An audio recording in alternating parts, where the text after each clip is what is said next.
If you're anything like us, you really rely on your diesel truck to get you where you need to go. Pull your race cars, pull your camper, you know, just haul stuff to the dump. We use these trucks for everything. We kind of take them advantage a little bit.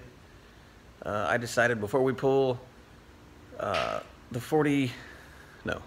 34-foot trailer with 2 hot rods clear up to Missouri, that we would go ahead and service the truck here, make sure everything's good. So let's check out what we're going to do with this thing today. What we have here is our 2017 Duramax. Don't mind the love bugs. You gotta kind of be from the south to understand what they are, but these things look like they're making love constantly, clear up until their death most of the time. But I digress. So just went over 100,000 miles. We love this truck. Other than tires and batteries, this truck has treated me really well over the years. Just upgraded to these Michelins. Really wanted to try out their reputation for tire wear versus everything else we've had. These are what are these? These are a 275 65 20. We've had Nittos, we've had BF Goodrich, we've had Goodyears. Nothing seems to last more than 30,000 miles or so for us. So we're trying these Michelins out. They're supposed to last 60. We will see. They have about 5,000 miles on them, and so far looking pretty good. We've only rotated them once, but we've started noticing a lot of trailer tongue bounce going down the road, so we thought it'd be a good time to upgrade the suspension. These are the factory Rancho shocks that these trucks comes with. We all know they're not that great, so we got these long tube shocks in the back. Try not to trip over the junior dragster here. And in the front, same deal. You really can't see them up in there, but that's the same thing.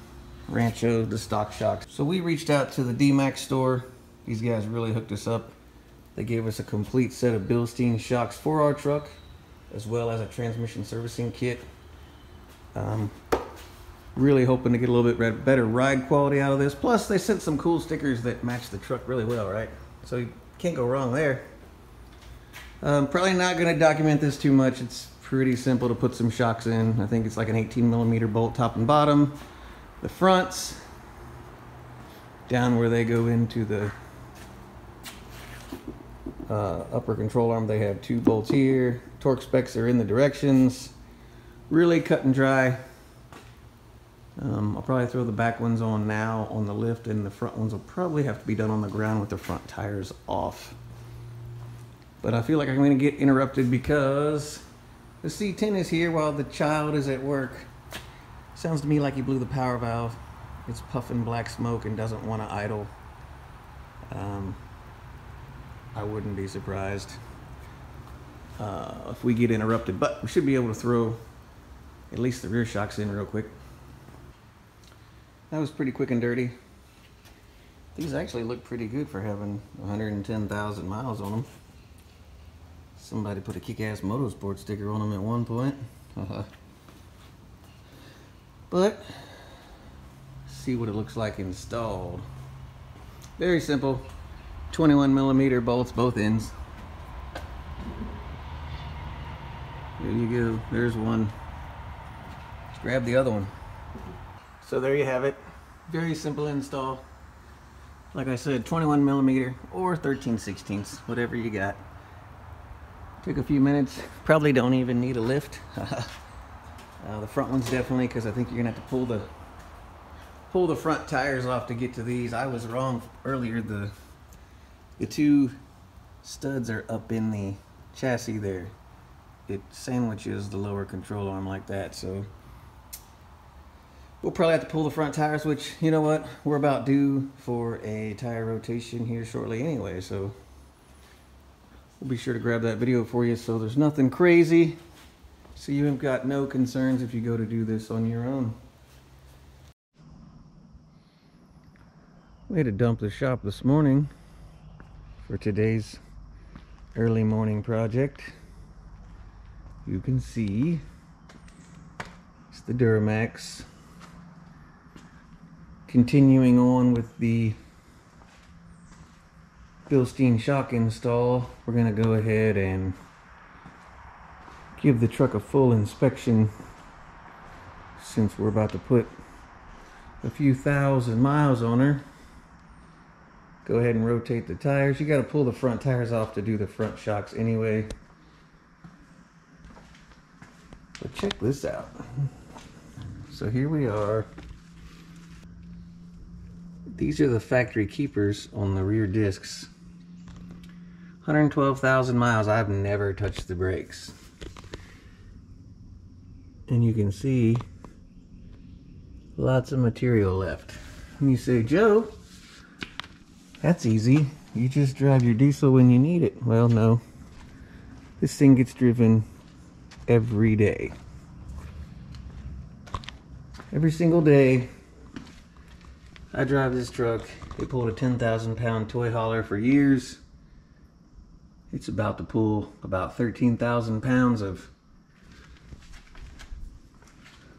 well, portly muscle car and race car. So we'll go ahead and give everything a good once over. Get these Bilsteins on the front, get the tires rotated. We've already topped off the fluids. I don't think there's anything left to do.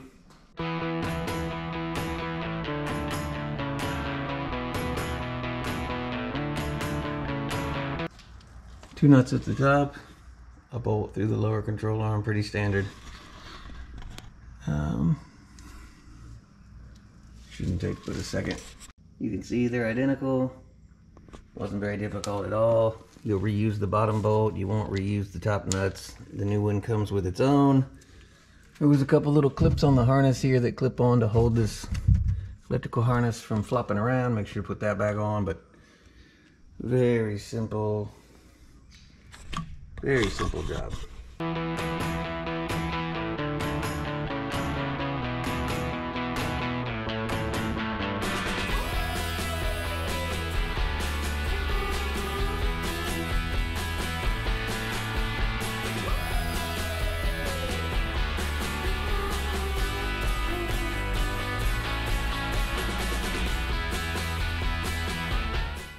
Okay, the driver's side. So while still not difficult, simple. However, there is a lot more wiring at the top there, so just be careful. Take your time. Don't want to cut any of the wiring. Not in this thing.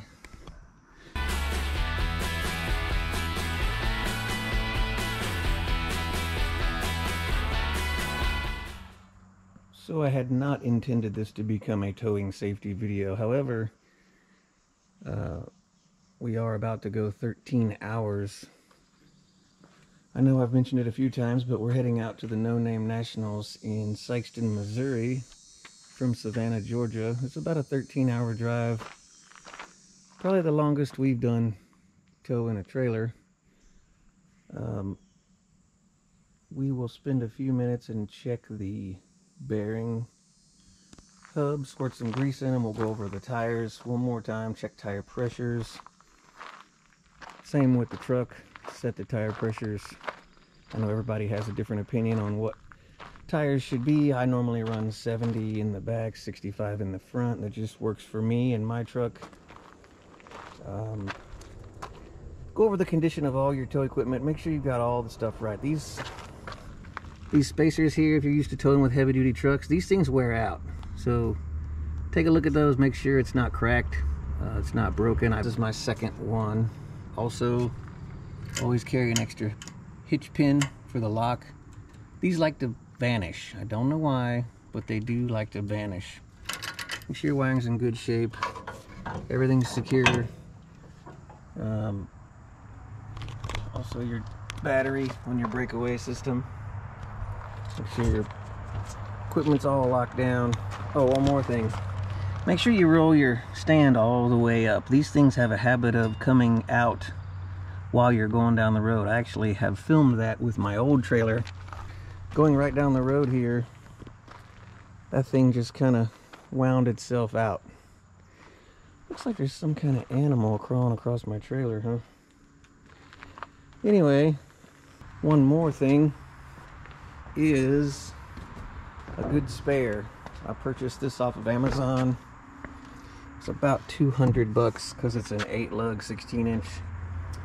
But I would hate to be in the middle of nowhere and have to worry about finding one of these tires. So take it from a guy who's been on the side of the road with 2 missing tires in a toy hauler. We don't want to talk about that right now. But always have your spare. Make sure it's in good shape. Make sure you got it. Make sure you got a jack that can support what you're doing. We're going to go ahead and take the 3-ton floor jack and jack stands because we're going to be at the track for a few days. Alright guys, so here I was preaching trailer safety, and then I decided, well, I better check my own stuff. So I pulled mine apart and look what I found. First of all, grossly under-adjusted brakes, not even the slightest hint of dragging, and dry bearings. It looks like moisture had been inside there at some point. Now, I did just buy this trailer, but I have put 2.5 hours on it. So we're gonna go ahead and pull all these wheels apart, pull all these brakes apart, get them adjusted, and get our bearings inspected and cleaned. So that is definitely a sign of water.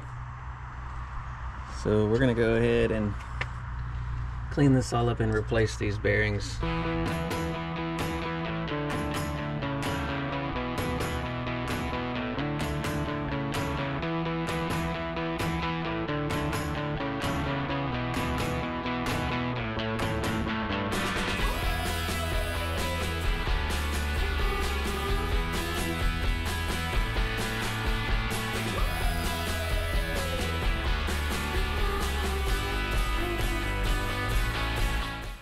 All right, here we are. You can tell by the weather. Hurricane's about here. We're gonna roll out. Temperature dropped like 40 degrees, so of course I've got a chest cold, but I got a haircut, so I'm ready to go.